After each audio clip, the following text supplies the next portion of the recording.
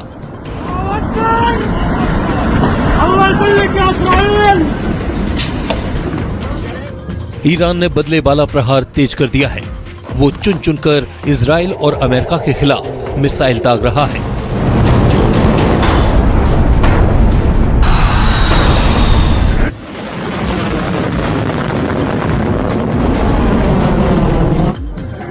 Israel पर Iran के missile हमलों की यह 61वीं लहर है।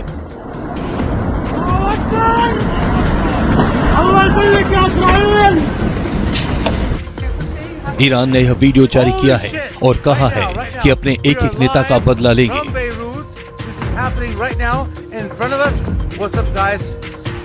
ईरान ने तेल अवीव की ओर उड़ान भरते ये मिसाइल क्लस्टर वॉरहेड से लैस है।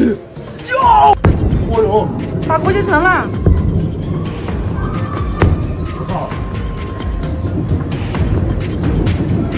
大国际城啊！我说那是什么东西啊？飞上去？导弹。不是说不打吗？ लारिजानी की मौत का बदला लेने के लिए ईरानी फौज ने इन मिसाइलों को दागा है। אשכרה ליד הבית שלי, מגדלי 10.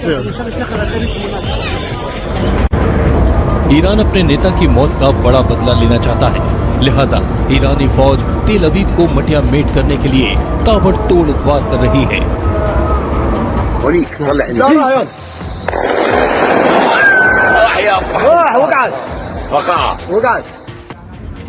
अली लारिजानी के साथ उनके बेटे मुर्तजा लारिजानी की भी मौत हुई है। हमले के वक्त में लारिजानी तेहरान में अपनी बेटी के घर पर मौजूद थे। लारिजानी के सहयोगी अली रेजा बयान और